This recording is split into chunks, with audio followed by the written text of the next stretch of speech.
Yo, what's up, everybody? It's time for another edition of Jeff and Jeff, presented by Groggy Dog right here on Orange Bloods Live. I'm Jeff. He's Jeff.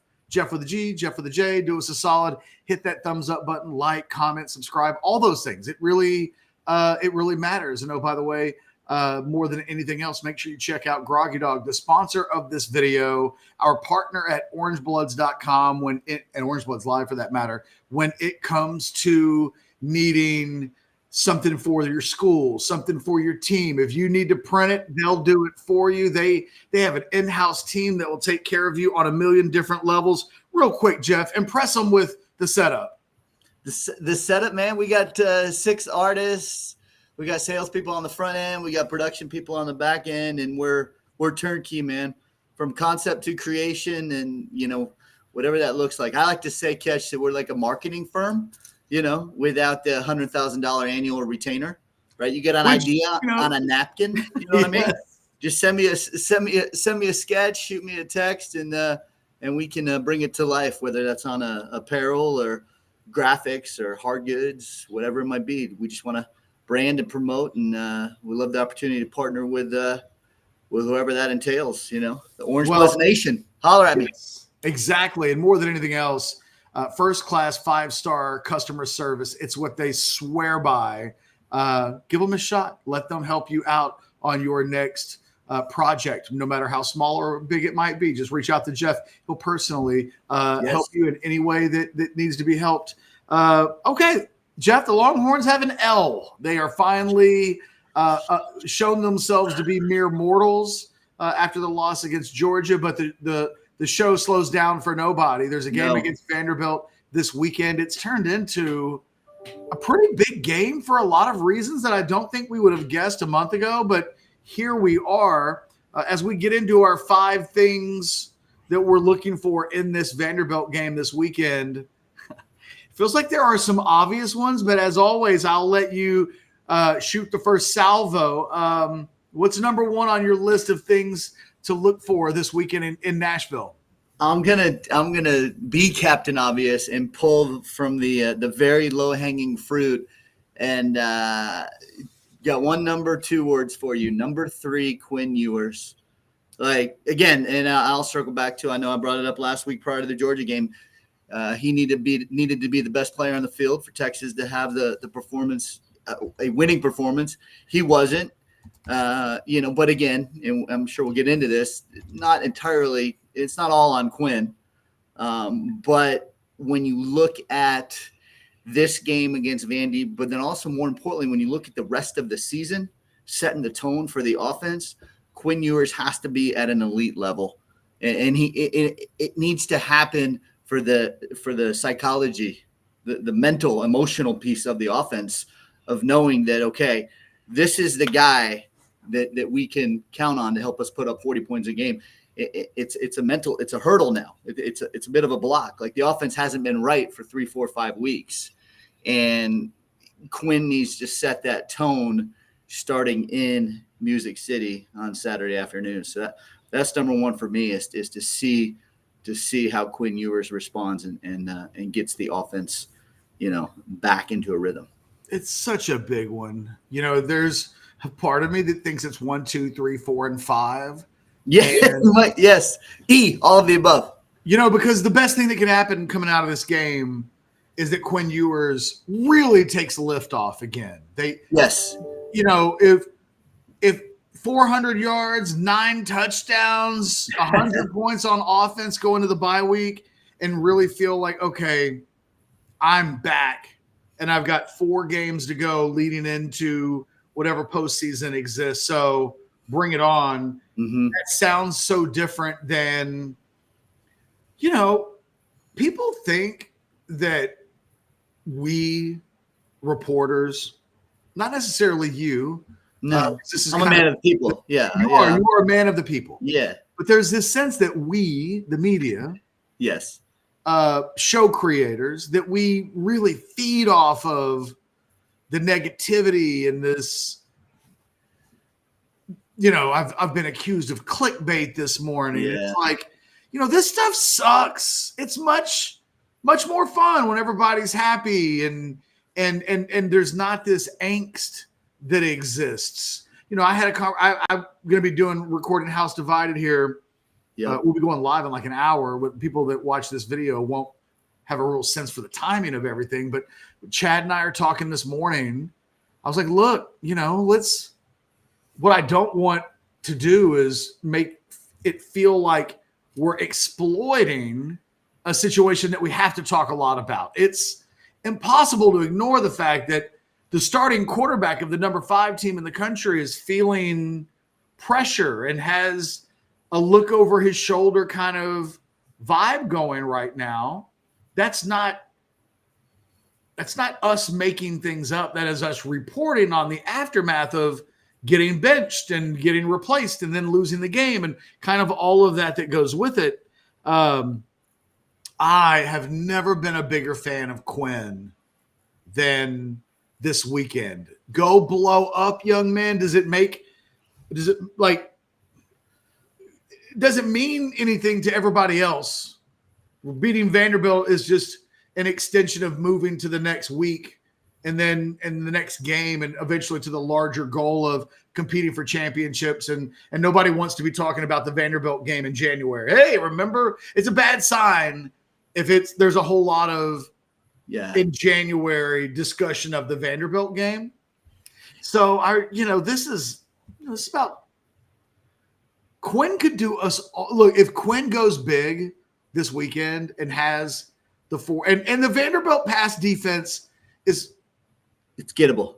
It's 100-ish nationally. Maybe it's 89th or something like that coming into the game. I don't remember the exact data point with the pass efficiency defensive rank that they have, but they're not good. They will be willing and open targets to be exploited for a big game for Quinn. Go get it, young man. Believe me, the last thing I want to do for the next 2 weeks is Quinn discussion. I am Quinned out.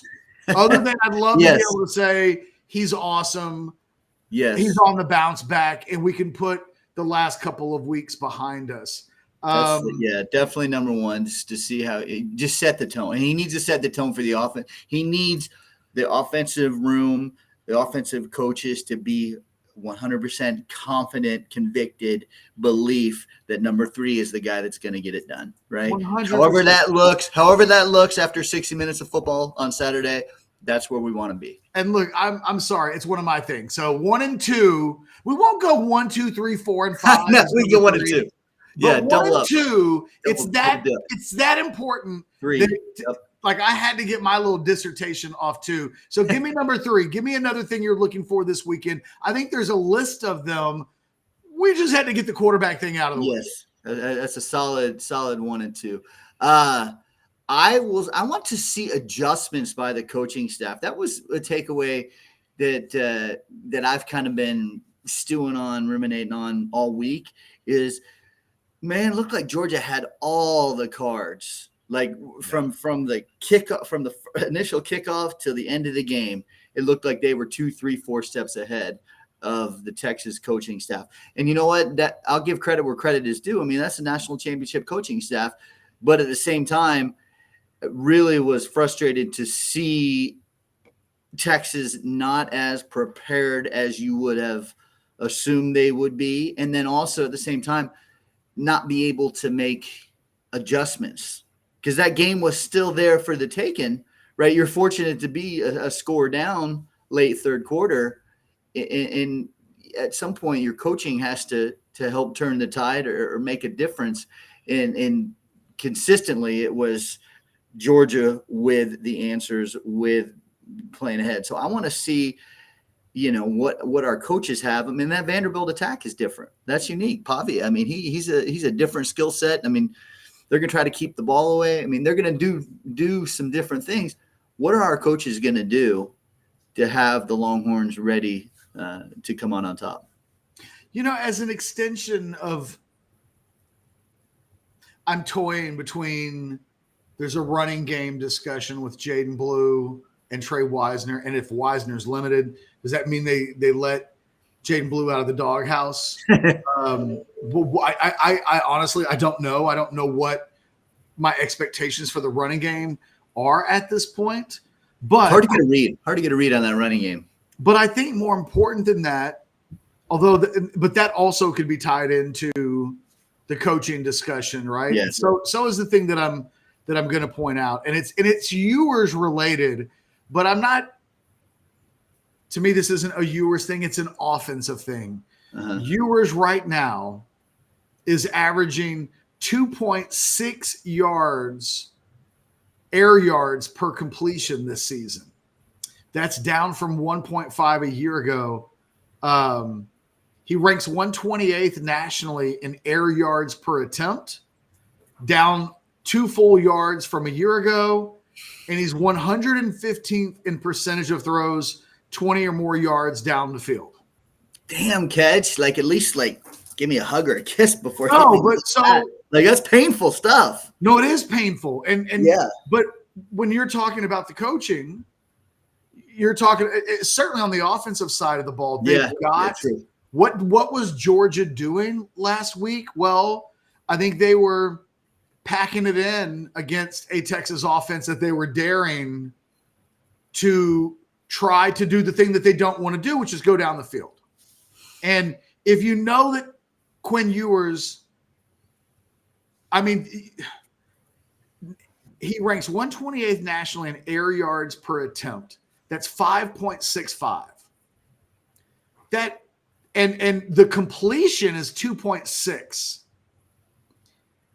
That's a lot of throwing the football right near the line of scrimmage. And they've got to find a way to stretch not the defense out, but yes, that too. They've got to figure out a way for the offense to not constantly work inside of a phone booth. Yeah. Because it really does make things easier for defenses. And if you're Georgia and you feel like you've got the cheat code because you feel like no matter what we do, we don't have to worry so much about this, you can kind of throw caution to the wind with your spectacular athletes. And I think that's kind of what we saw against Texas. Yep. Vanderbilt won't bring the Georgia athletes to the table, so they can't replicate Georgia. But they can have a real good sense of what Texas desperately wants and tends to do on offense. Without Isaiah Bond, I don't think he's going to play this week. No. It's doubtful. He's out. Yeah. He's out. If I'm confusing my tags on him. Yeah.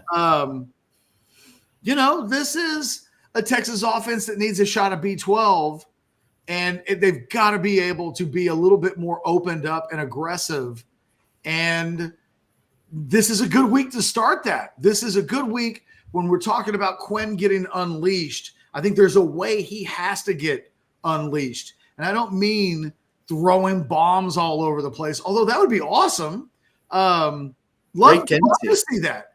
But it doesn't have to be nothing but go routes and 40-yard heaves.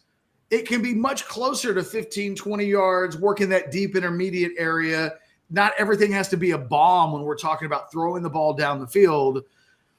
I want to see the best parts of Quinn, where he's working the seams and he's working the deep outs and getting players on the move, catching the ball on the move and able to do things after the catch. But I want to see it down the field and not necessarily on screens or just off the line of scrimmage. So number 4 for me is stretch the field on offense and make Vanderbilt defend the entire field and not just feel like they can settle in on a 10 to 15 yard space of the field that Texas is unwilling to really go beyond. So to me, those numbers have to change. I don't care what they are today, but for the next 5 games for the rest of the season, you'd like those numbers to not be in the hundreds. You'd like, I don't want to put unrealistic expectations on it because these are all areas where push them up. Yeah.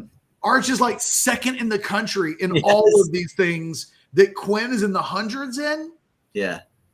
So I don't necessarily need him to be Arch, but it can't be this either. Or this team won't accomplish its goals once it gets into December and January.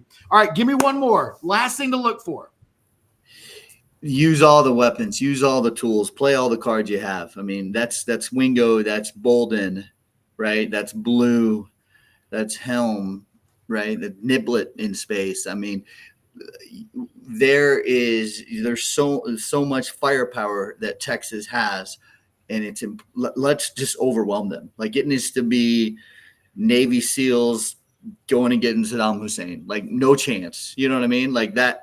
That's how if you let the game be, if the game's played at Vandy's level and in their space, and they dumb it down, then you've got a tough one.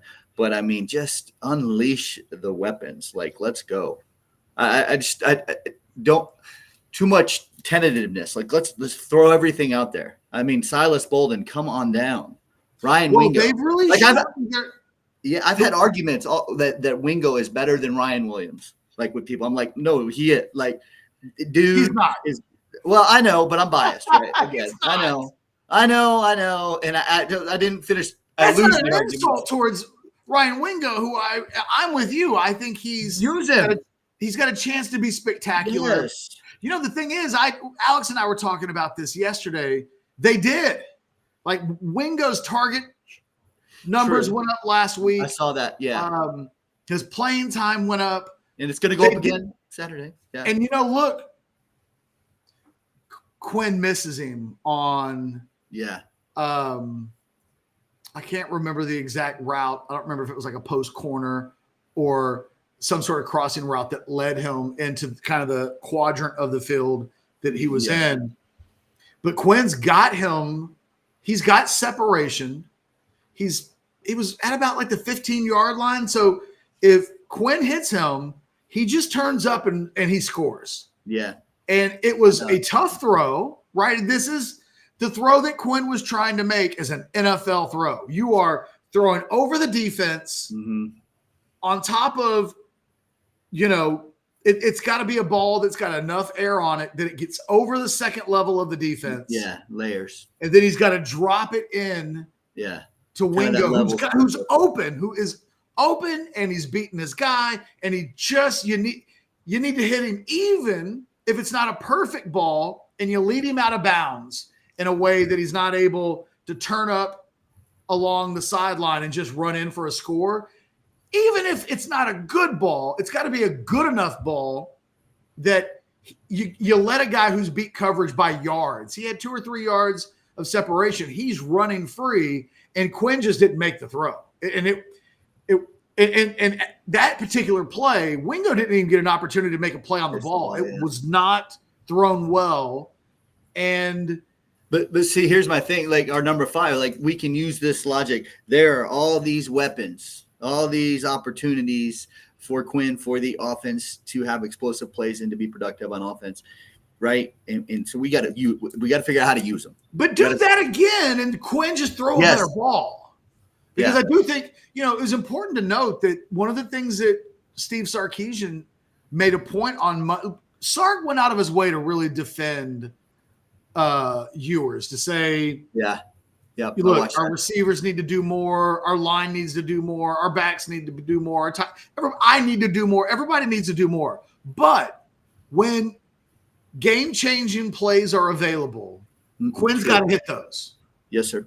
And there's a whole bunch of shit we got to do, us collectively, that's not Quinn related. But he is the quarterback. And on the moments, and they're not every play, against a team like Georgia, they may be like, maybe it's 4 or 5 times in a game where a real monster kind of play is available. But against Vandy, you're going to have, the rest of the schedule, you're going to have 12 to 15 of those opportunities, right? And that goes back to our 1 and 2. Quinn's got to, Florida's got athletes, and Arkansas's got athletes, and A&M and Kentucky's really good on defense. So good this is the last game where I think you can really exploit somebody from a personnel standpoint.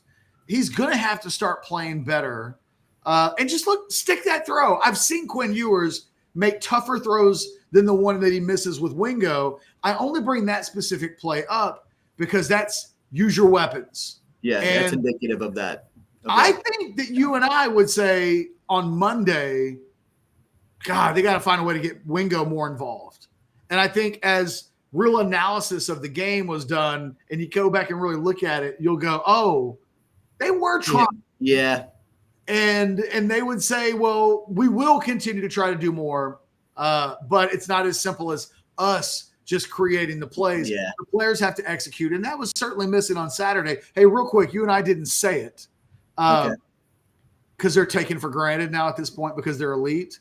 But in unleashing the Hounds on offense, I'll just say unleash the Hounds on defense. Go let those guys be special, because what I'm banking on for Texas to win this game is that it doesn't turn into a back and forth game of ping pong, that the Texas defense will do what they've done pretty much every week this season. That includes last week against Georgia, and that they'll just be more than the Vanderbilt offense, which is good, will be able to handle, which should allow this offense some breathing room to kind of figure it out. So, I think defensively, like Vandy's going to slow it down and limit the number of possessions, just like Mississippi State did. And it's incumbent on the Texas defense to take the ball away, to create, longer down and distance. Unleash the Hounds. Get them out of their comfort zone.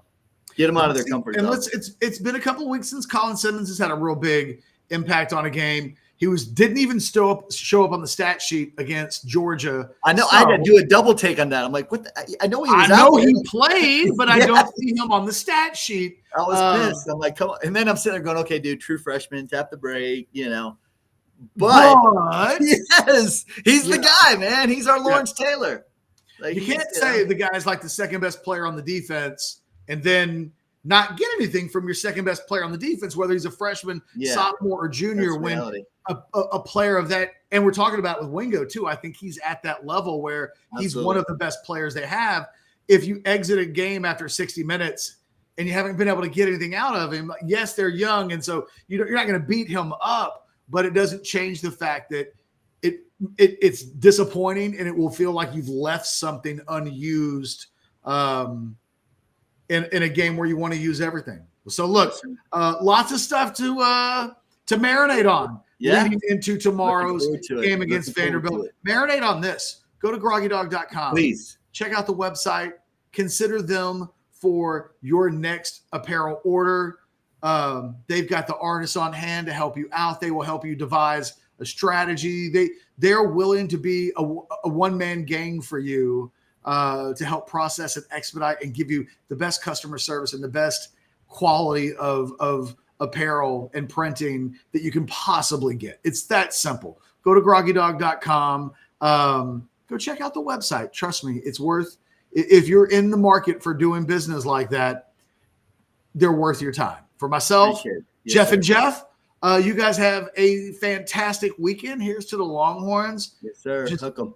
Beating them upside the head with like a crowbar and winning this game in double digits handedly. Until next week, we will see you soon. Later. Yes, sir. Thanks, Catch.